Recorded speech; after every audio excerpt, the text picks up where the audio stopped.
Assalamualaikum warahmatullahi wabarakatuh. Innal hamdalillah amma ba'd.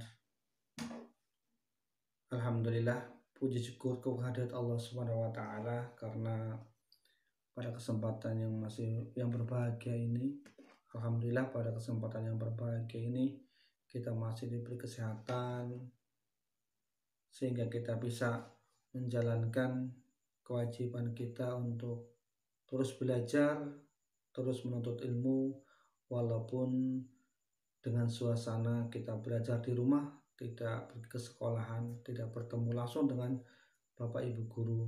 Namun semoga walaupun kita belajar dari rumah, walaupun kita belajar hanya melalui video, semoga hal ini tidak akan mengurangi semangat kita, semangat kalian semuanya dalam menuntut ilmu.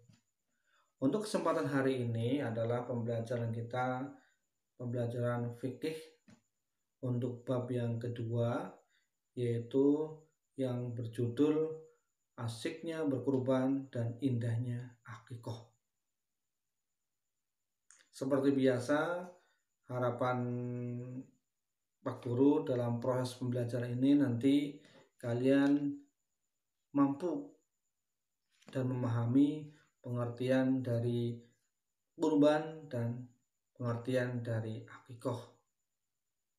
Kemudian tahu serta paham hukum dari kurban dan akikoh. Kalian mengetahui juga tentang syarat-syarat binatang yang digunakan untuk kurban dan binatang yang untuk akikoh. Kalian juga tahu pelaksanaan dari kurban dan akikoh. Kemudian yang lebih penting lagi, harapan Pak Guru kalian nanti paham perbedaan antara kurban dan akikoh.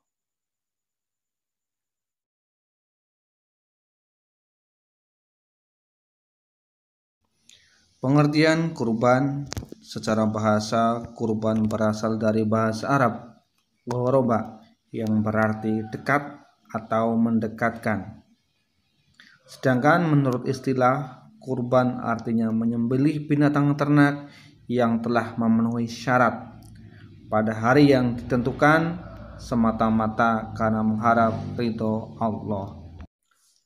Dasar dari ibadah kurban ini adalah Quran Surat Al-Kautsar yang berbunyi A'udzu billahi minasyaitonir rajim. Bismillahirrahmanirrahim. Inna a'tainakal kautsar fasholli lirabbika wanhar. Inna syani'aka huwal abtar. Itu adalah dasar dari perintah. Perlu diketahui bahwa syarat-syarat binatang kurban tidak boleh sembarangan. Ada ketentuan-ketentuan yang berlaku apabila kita ingin melaksanakan ibadah kurban. Yang pertama adalah ketentuan yang ada pada hewan yang akan kita kurbankan. Apabila kurban yang kita lakukan adalah kurban domba, maka sekurang-kurangnya domba itu telah berumur 2 tahun. Yang pertama, apabila yang kita kurbankan adalah domba, maka domba itu sekurang-kurangnya adalah berumur 1 tahun. Apabila yang kita korbankan adalah kambing, maka kambing itu berumur 2 tahun. Apabila yang kita korbankan adalah sapi atau kerbau, maka umur sapi atau kerbau itu sekurang-kurangnya adalah 2 tahun. Sedangkan apabila yang kita korbankan adalah hewan berupa unta, maka unta itu harus berumur 5 tahun. Syarat yang kedua adalah bahwa hewan itu tidak boleh cacat. Cacat seperti apa? Hewan yang kita kurbankan itu tidak boleh buta atau mengalami sakit mata, atau hewan yang kita kurbankan adalah hewan yang sakit-sakitan, itu tidak boleh. Kemudian hewan yang terlalu kurus juga tidak diperbolehkan, atau juga hewan yang mengalami patah di bagian kaki, ini juga tidak boleh untuk dijadikan hewan untuk kurban. Untuk hukumnya, hukum pelaksanaan ibadah kurban, ada beberapa perbedaan menurut ulama. Yang pertama adalah menurut Imam Hanafi, bahwa kurban itu wajib, sekali lagi wajib dilakukan setiap tahun. Ini menurut Imam Hanafi.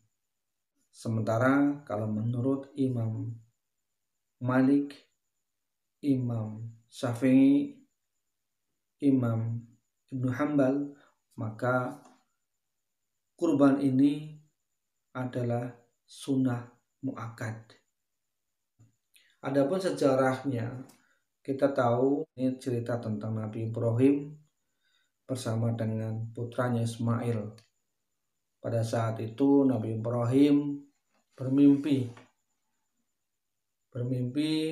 mengorbankan atau menyembelih putranya tersayang, yaitu bernama Ismail, yang mimpi berturut-turut. Akhirnya Nabi Ibrahim menyimpulkan bahwa mimpi itu adalah dari Allah, mimpi itu adalah petunjuk dari Allah yang harus dilaksanakan. Maka selaku bapak, selaku ayah, dia pun menyampaikan mimpinya itu kepada putranya, yaitu Ismail. Di luar dugaan, ternyata Ismail pun menerima apa yang telah disampaikan oleh bapaknya, yaitu Nabi Ibrahim pada saat itu. Sehingga pada saat hari yang telah ditentukan, Nabi Ibrahim bersama putranya Ismail pergi ke suatu tempat untuk melaksanakan perintah Allah itu.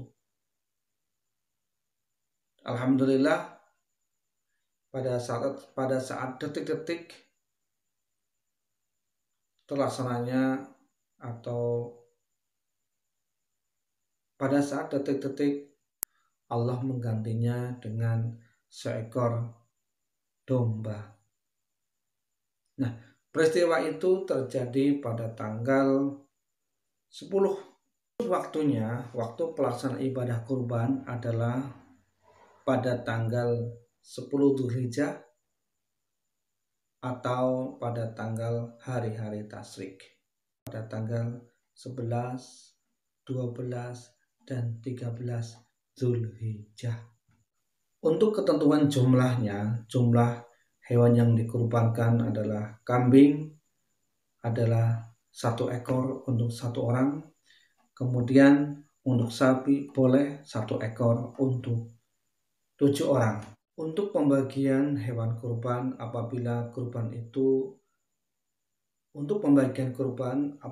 orang yang berkurban itu karena nazar, maka semua daging dari hewan kurban itu harus dibagikan semuanya. Yang berkurban tidak boleh memakan hewan kurban itu. Namun apabila kurban itu karena sunnah, mengikuti sunnah Rasulullah SAW, bukan karena nazar, maka cara pembagiannya dengan 3 cara. Yang pertama, 1/3 dari kurban dikembalikan kepada yang kurban, kemudian 1/3 lagi didekahkan kepada fakir miskin, kemudian 1/3 lagi diberikan kepada kerabat. Hikmah berkurban ini ada 2, yaitu hikmah bagi yang berkurban dan hikmah bagi yang menerima kurban. Bagi yang berkurban tentunya menambah keimanan kita kepada Allah Subhanahu wa taala. Bukti rasa syukur kita kehadirat Allah Subhanahu wa taala atas limpahan rezekinya. Yang kedua adalah hikmah bagi si penerima daging kurban. Yang pertama adalah meningkatkan ukhuwah Islamiyah. Yang kedua, meningkatkan rasa setia kawan di antara kita, di antara tetangga dan sebagainya. Yang ketiga, sebagai contoh agar kita menjadi rela berkorban. Bab yang berikutnya adalah tentang akikoh. Akikoh adalah penyembelihan binatang berupa kambing yang berhubungan dengan kelahiran dari seorang anak, sebagai rasa syukur kita kepada Allah Subhanahu wa Ta'ala, dengan ketentuan apabila anak yang baru lahir adalah anak laki-laki, maka penyembelihan kambingnya 2 ekor. Namun apabila anak yang baru lahir adalah anak perempuan, maka penyembelihan kambingnya cukup 1 saja. Hewan untuk akikoh yang gemuk, yang sehat. Hikmah dilakukannya akikoh ini adalah sebagai rasa bentuk syukur kita kehadirat Allah Subhanahu wa Ta'ala atas anugerah anak yang baru lahir. Yang kedua, merupakan sambutan dan doa dari orang tua, semoga berharap anak yang baru dilahirkan itu menjadi anak yang soleh dan solehah di suatu hari nanti. Berikutnya adalah perbedaan antara kurban dengan akikoh.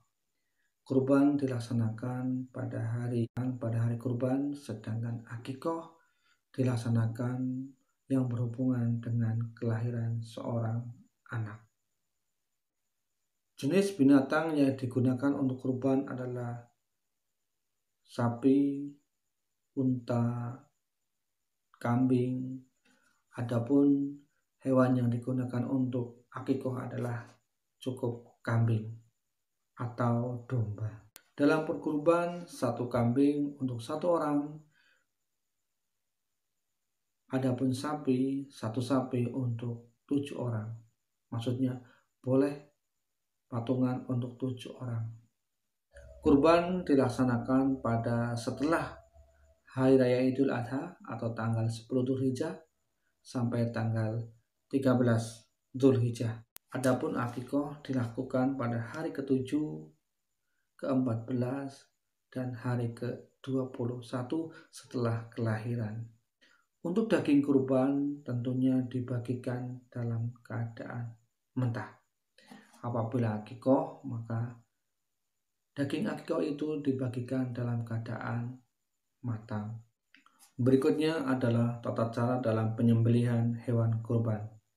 Yang pertama adalah tentunya berdoa dengan membaca basmalah, sholawat, dan takbir. Untuk hewan kurban, untuk hewan penyembelihan dibaringkan dengan menghadap kiblat dengan posisi tanduk usahakan menancap ke tanah agar memudahkan dalam proses penyembelihan. Alat penyembelihan harus tajam, tidak boleh tumpul. Penyembelihan sebaiknya dilakukan oleh orang yang berkurban. Namun apabila tidak mampu atau merasa takut, boleh diwakilkan kepada orang lain untuk membeli hewan kurban tersebut. Demikian materi fikih pada pertemuan kali ini. Untuk materi tugas yang harus kalian kerjakan, pertama adalah jelaskan pengertian kurban dan pengertian akikoh. Yang kedua,